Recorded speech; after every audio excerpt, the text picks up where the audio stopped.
Hello friends, कैसे हैं आप लोग। उम्मीद करते हैं आप लोग ठीक होंगे। चलिए आज हम लोग बात करते हैं बौद्ध धर्म के बारे में। बौद्ध धर्म के संस्थापक गौतम बुद्ध थे। इनका बचपन का नाम सिद्धार्थ था। इनके पिता शुद्धोधन थे। इनकी माता महामाया देवी थी।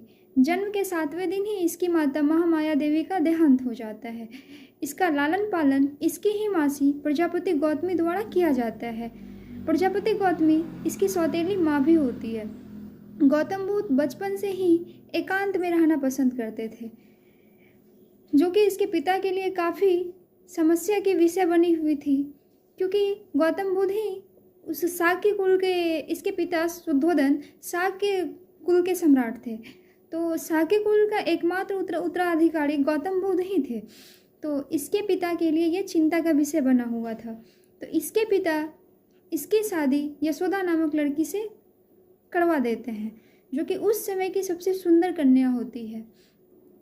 गौतम बुद्ध को यशोदा से एक पुत्र का प्राप्ति होता है, जिसका नाम राहुल रखा जाता है। राहुल नाम इसलिए रखा जाता है, राहु यानी रास्ता का बाधा। गौतम बुद्ध जो सन्यासी बनना चाहते थे, तो शादी हो गया, बच्चा हो गया, तो ये राहुल जो है उसका रास्ता का राहु बन गया, मतलब बाधा बन गया, रुकावट।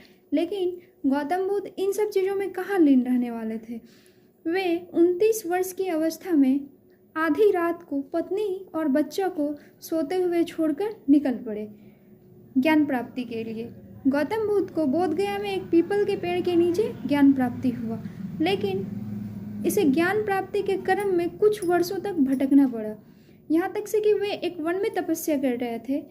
उस वन में तपस्या करते समय कुछ नर्तकी उस रास्ते से होकर, यानी उस वन को होकर एक रास्ता था, तो उस रास्ते से लोग आया जाया करते थे।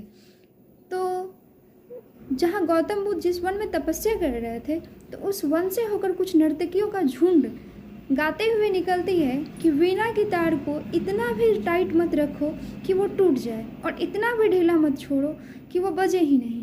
तो गौतम बुद्ध को कहा जाता है कि इस बात से गौतम बुद्ध वो नर्तकी के बात से काफ़ी प्रभावित हुए और वे ज्ञान के खोज में और मग्न हो गए।